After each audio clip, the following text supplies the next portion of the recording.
Bismillahirrahmanirrahim. Starting with the name of Almighty Allah, who is most merciful, the King of Kings, the Cherisher, the Sustainer and the King of the world. Welcome to Fast Coaching Academy.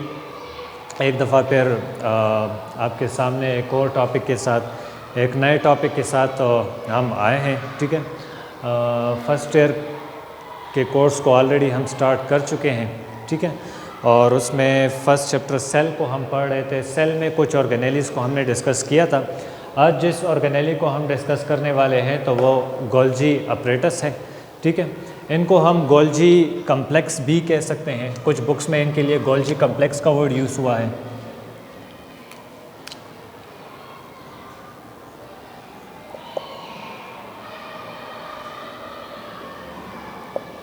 ठीक है, Golgi complex का word इनके लिए use हुआ है.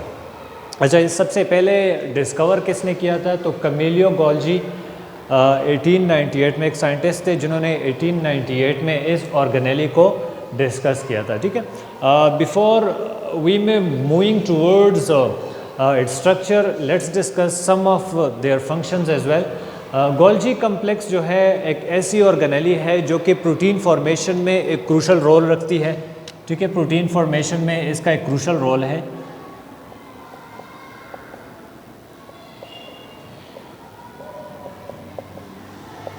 ठीक है, secondly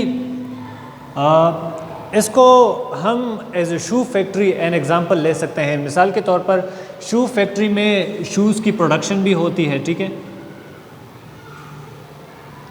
shoes की प्रोडक्शन भी होती है. इसके अलावा उसको जो है मतलब एक जगह से दूसरी जगह जो है डिस्पैच भी किया जा सकता है. ठीक है, सेम उसकी पैकिंग भी होती है. ठीक है, उसकी पॉलिशिंग भी होती है. तो सेम इसी तरह गोल्जी कम्प्लेक्स जो है या गोल्जी बॉडीज़ जो है या गोल्जी अपरेटस जो है ये भी प्रोटीन की प्रोडक्शन करता है, उनकी पैकिंग करता है, उनको पॉलिशिंग यानी कि उनकी मैच्योरेशन करता है और फाइनली जो है अपने डेस्टाइन प्लेस की तरफ उसको डिस्पैच करता रहता है. ठीक है, तो इसको हम एज ए शू फैक्ट्री ले सकते हैं. तो हम कह सकते हैं कि प्रोटीन फॉर्मेशन, ठीक है, प्रोटीन मैच्योरेशन,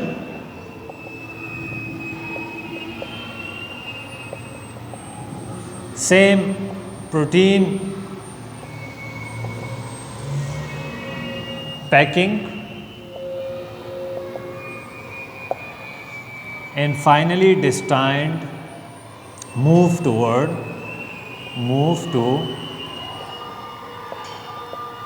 destined place या फिर ऑर्गेनेली. ठीक है, तो प्रोटीन फॉर्मेशन, प्रोटीन मैच्योरेशन, इसके अलावा प्रोटीन पैकिंग भी करता है और मूव टू डेस्टाइन प्लेस या ऑर्गेनेलीज. ठीक है, अच्छा, स्ट्रक्चर की तरफ जब हम आते हैं तो हमें पता है कि ये एक सेल यहाँ पे बना हुआ है. सेल के साथ जो है यहाँ पे रफ एंडोप्लाज्मिक रेटिकुलम अटैच होता है.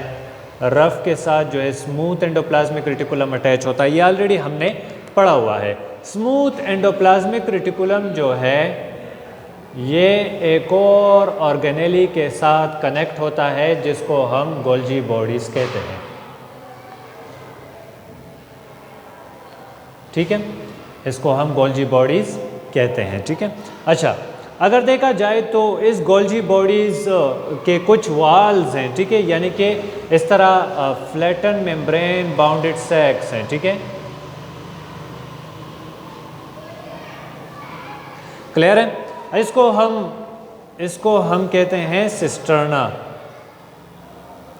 यूजुअली एमसीक्यूज़ आता है कि गोल्जी बॉडीज़ में जो फ्लैटन मेम्ब्रेन बाउंडेड सैक्स हैं, फ्लैटन मेम्ब्रेन बाउंडेड वाल्स हैं. ठीक है, तो इनको क्या कहते हैं? तो सिस्टर्ना कहते हैं इनको. ठीक है, अच्छा, अब अगर देखा जाए तो इस गोल्जी बॉडीज़ के दो साइड्स हैं.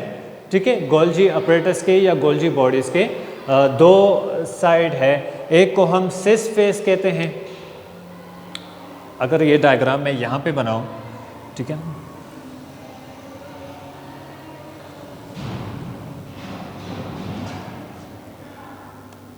अच्छा, यहाँ पे न्यूक्लियस है, ठीक है। अच्छा, इसको हम सिस फेज कहते हैं।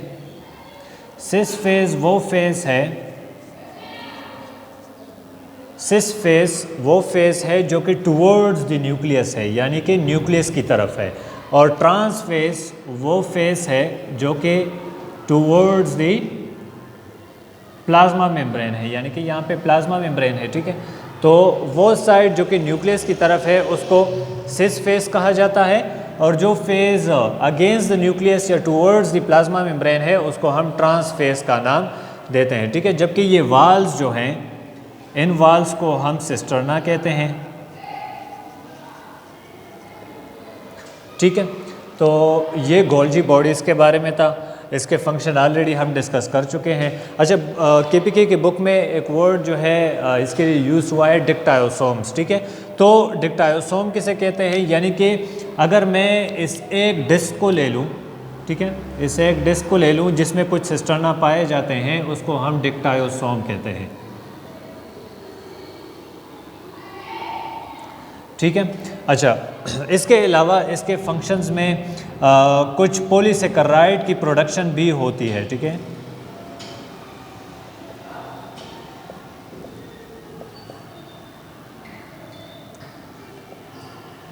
कुछ पॉलीसेकेराइड की प्रोडक्शन होती है जो कि बाद में प्रोटीन के साथ अटैच हो जाते हैं, ठीक है, अटैच टू प्रोटीन।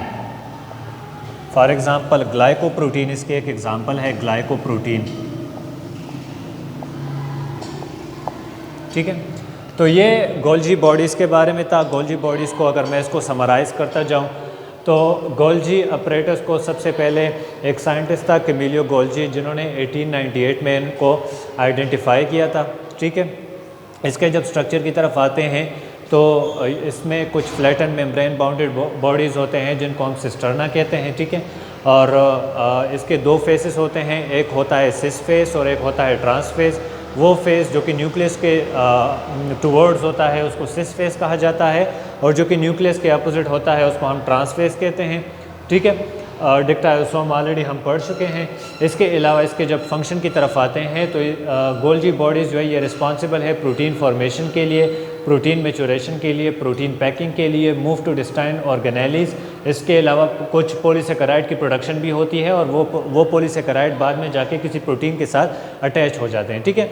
जब यहाँ पे प्रोडक्शन होती है, यहाँ पे प्रोटीन बन जाता है, तो ये प्रोटीन जो है वेजिकल के फॉर्म में यहाँ पे सेपरेट होता है, ठीक है। और ये वेजिकल आगे जाके फिर लाइसोसोम्स बना लेते हैं, ठीक है। तो this was all about the Golgi apparatus. If you have any sort of query, you can ask in a comment section below down there. Like and comment.